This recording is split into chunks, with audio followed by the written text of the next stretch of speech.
many years have you been in business now? We opened in January. Okay. Yeah, so almost a year? Almost a year.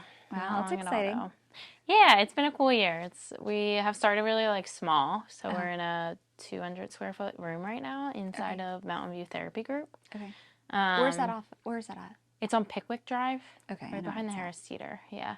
So, but it's been really great because it's nice to be like around people. A lot of times when you open, it's like just you in the office and nobody to talk to besides patients. But also like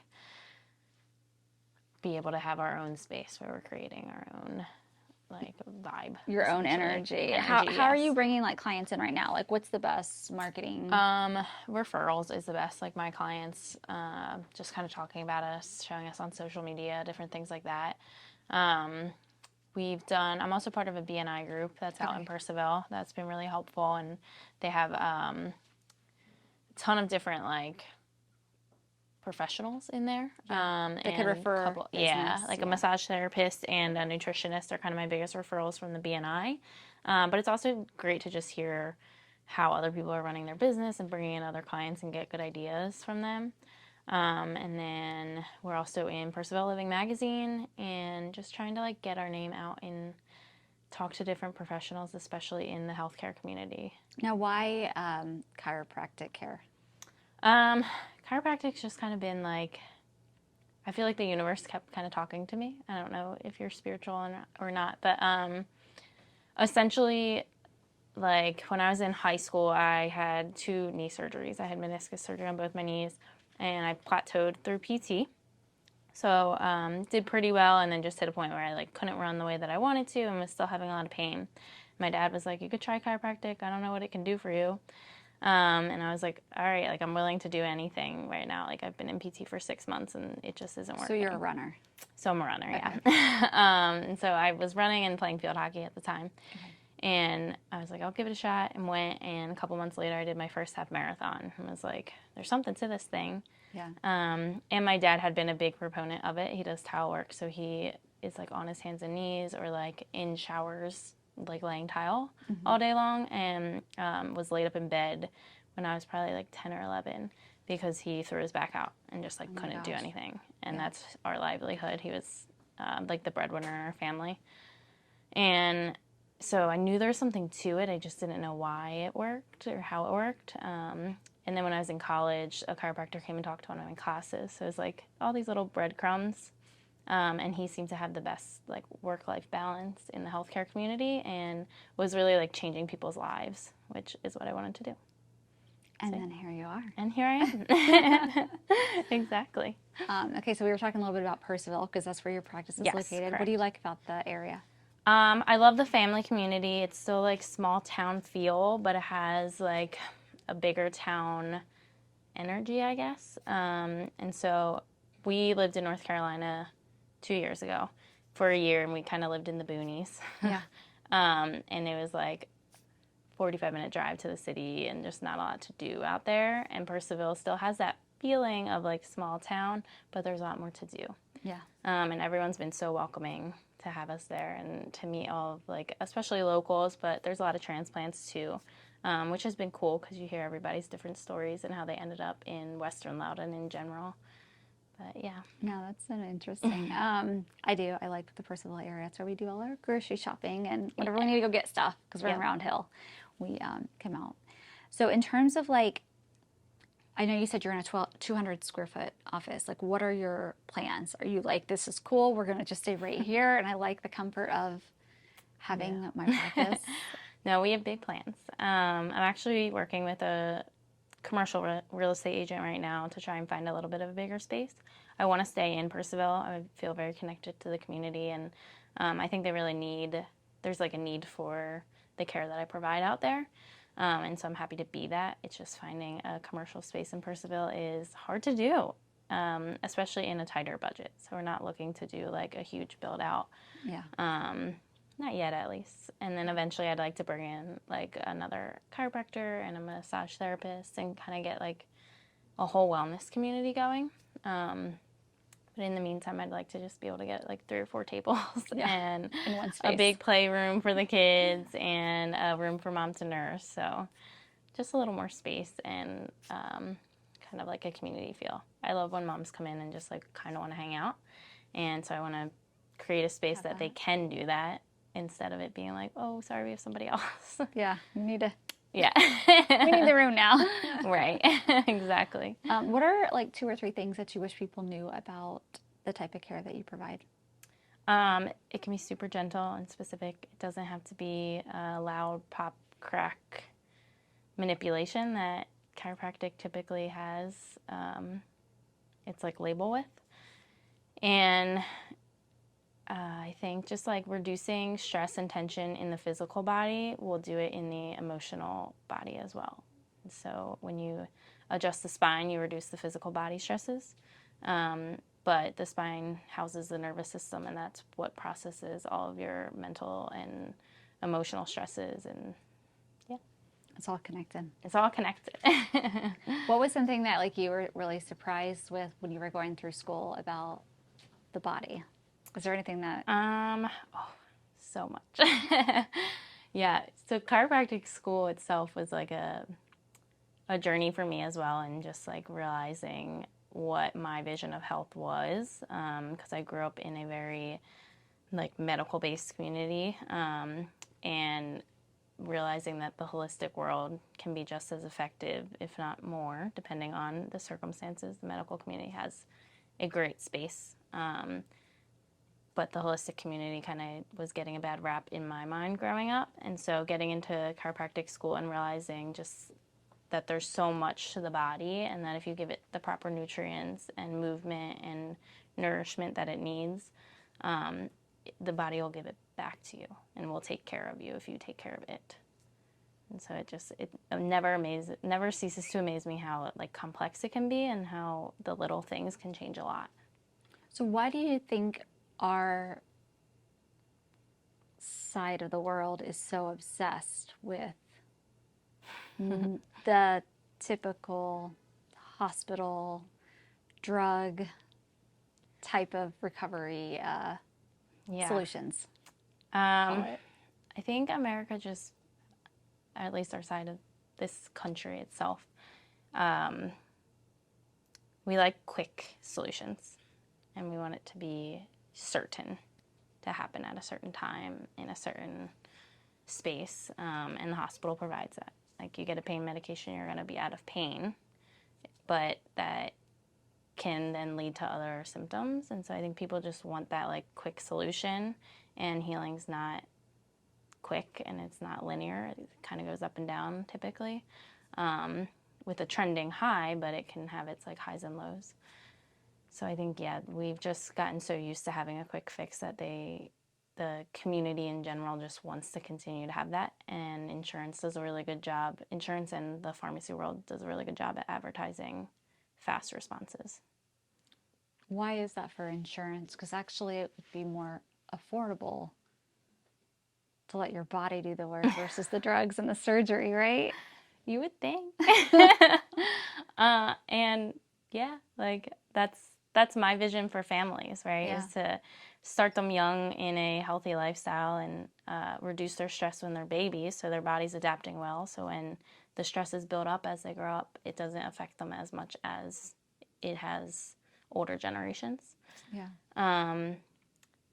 So yeah, I think insurance is just can be a money game. Yeah. And like I don't think people realize how much of it is. Like, I think people are waking up to it more. But yeah, if you take care of your body, then you shouldn't need to pay as much in insurance and for medical bills.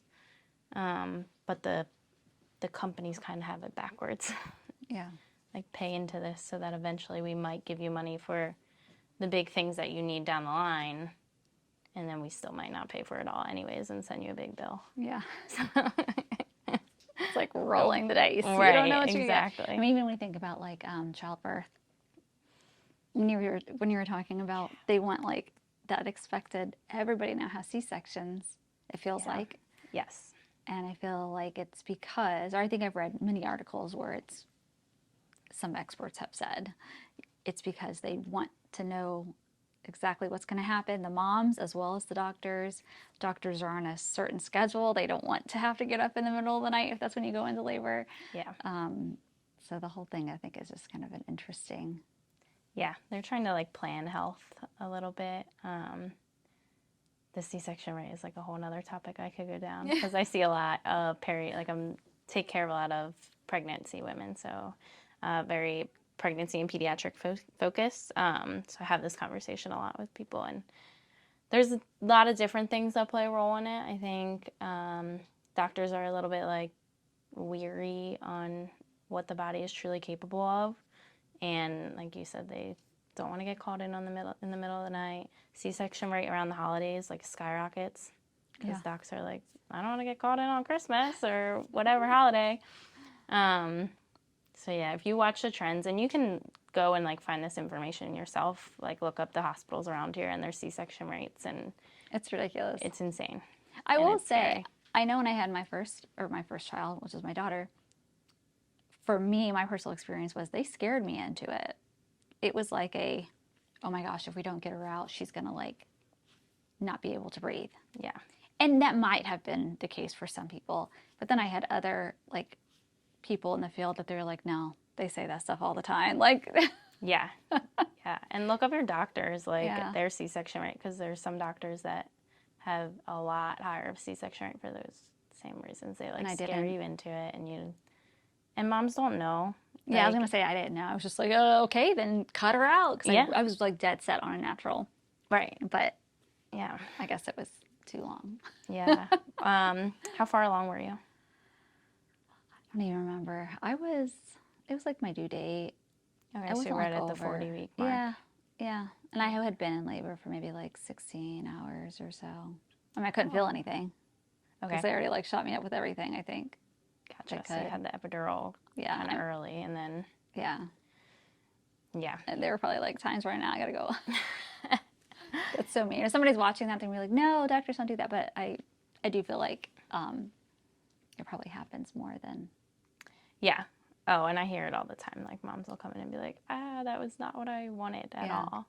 And then they get empowered and take it back for baby number 2 or baby number 3 or whatever that looks like for them. But that, and then like a VBAC after a C-section, they're always scaring people into it. I was gonna say, they were like, no. Yeah, probably didn't even give you the option. No, I asked for it, and they were like, yeah, no, it's not safe. Meanwhile, women do it all the time. Yeah, every day.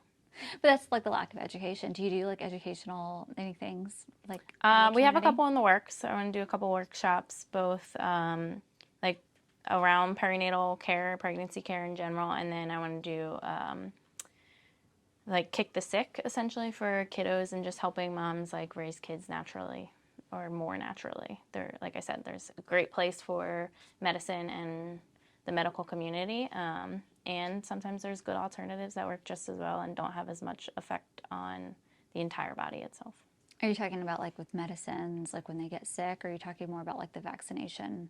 More about medicines when they get sick. I'm a firm believer in just like you have say over your own body, and people should do their own education when it comes to vaccinations, but not everybody feels the same way on that either.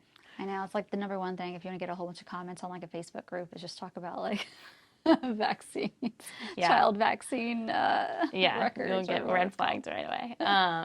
But as long as you have a say in it. Yeah. So I don't necessarily agree with like pediatricians kicking people out because they want to go into like a different schedule or something like that. It's like, well, then they won't. I don't know if this is true.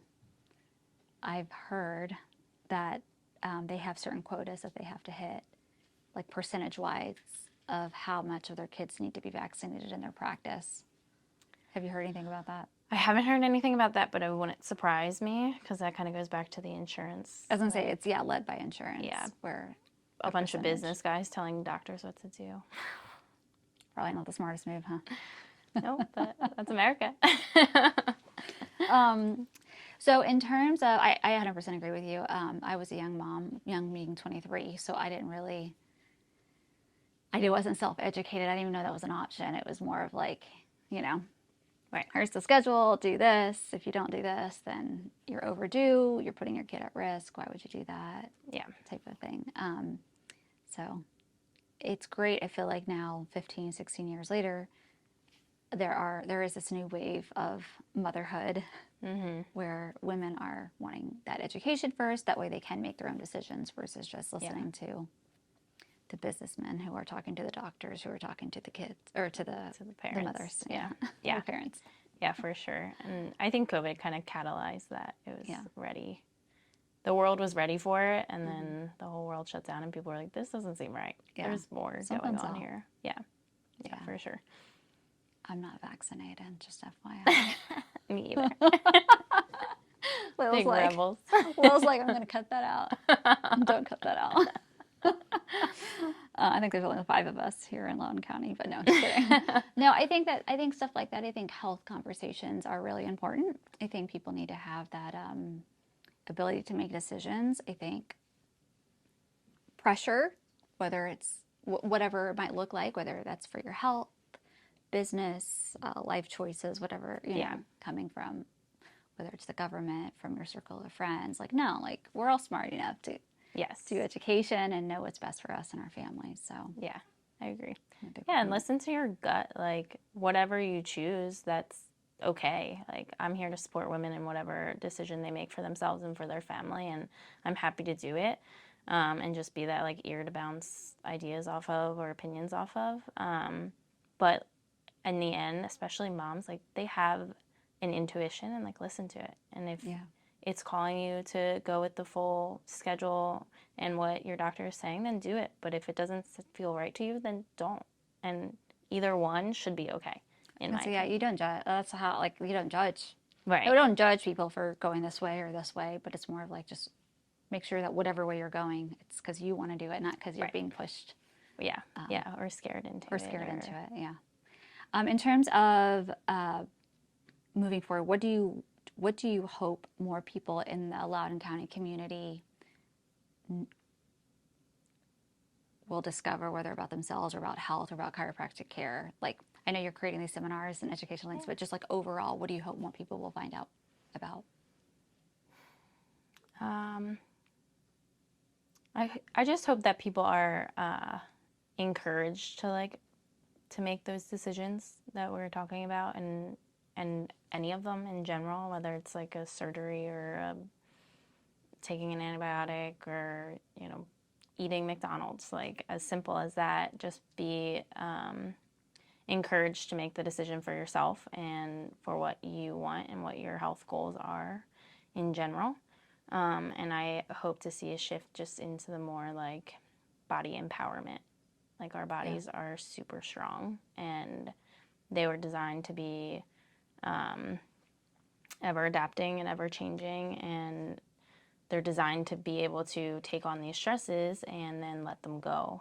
And a lot of times we take them on and then we hold them on, or we take them on, hold on to it, and then we have to take something else to try and get rid of it. And there's just so much more power in it. Yeah. Does that make sense? It does make sense. No, like, if you could go on, like, if you could create, at least right now, because you're going to keep growing and morphing and changing as a human, but if you had, like, I call it the hill you'll die on, like, the thing that you will preach about and talk about, doesn't matter what anybody else says. Is there something that you're, like, super strong about? That, like, you could focus your whole business around, not caring if it pushed somebody away? Because I think that's hard as a business owner. It is hard. Because it's like, you don't want to push people away. Because it's like, I was talking to somebody the other day. They're like, I don't care. Money else, like, I don't care whose money, you know. Money doesn't matter to me if it comes from this person or this person. I don't care if I agree with them or not. Like, if they want to work with me, they want to work with me. And I don't want to push people away. And I've had my own, like, metamorphosis when it comes around that type of thought process. Because I used to think that as well. I was like, I don't really care. I'm not going to ever say anything that might push anybody away because I want everybody to like me. Right. But then I started, like, kind of shifting over the last 4 or 5 years, really, even before COVID, till where I am today, where I'm kind of like, you know what? I'm just going to kind of say it. And if they don't like it, I would rather them find that out. Exactly. There's enough people. Yeah. Yeah, there's so much importance in being, like, your authentic self and staying true to your beliefs, right? But I think there's not necessarily like a health stance that I feel that way about, at least not in this, like, in my today, Dr. Yeah. Emilie.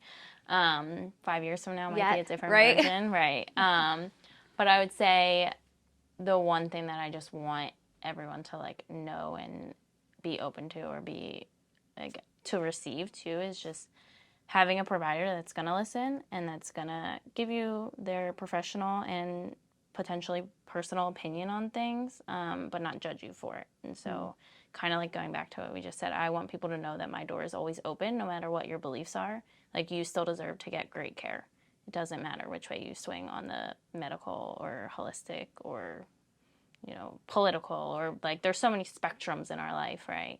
And there's so many reasons that people can like get pushed away or written off. And I just want people to know that, like, I guess that's kind of my hill to die on. It's like, my door is always code open. of ethics too, right? You guys have a code of, do you guys, Yes. you have the same code of ethics as like all doctors, correct?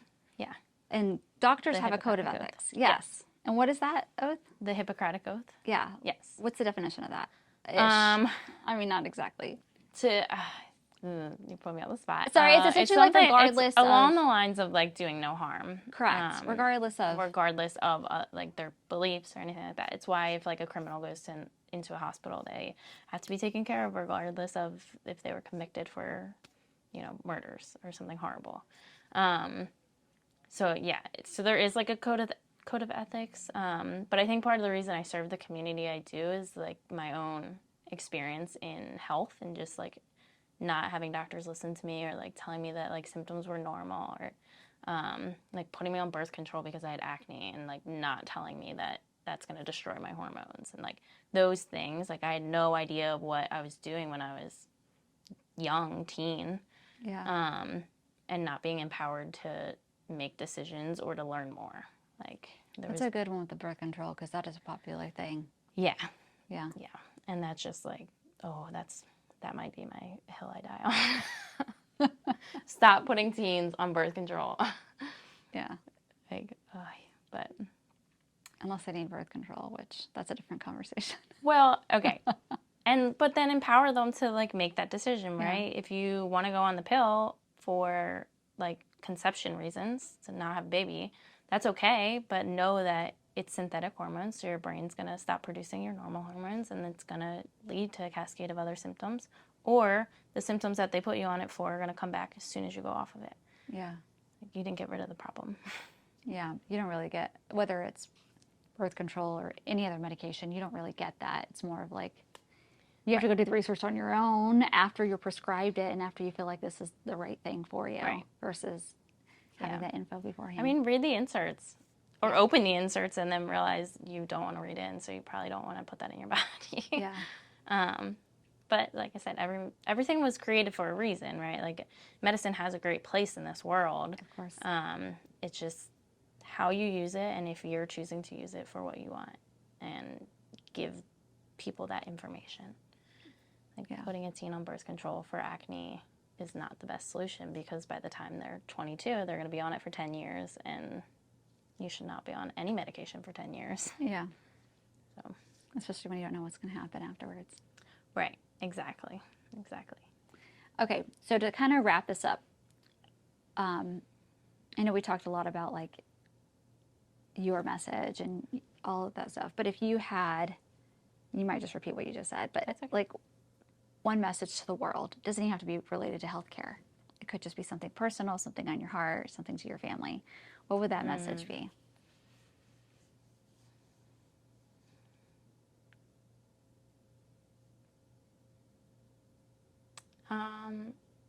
I think it would be that you are capable of anything you set your mind to. That's part of like me opening a business. It was just, I knew I had this like dream and this plan and these specific people I really wanted to take care of. And I just needed to be reminded that I was capable of doing it. And so whether it's your health and fighting diseases, or any like physical ailments or things like that, like, your body is capable and you are capable.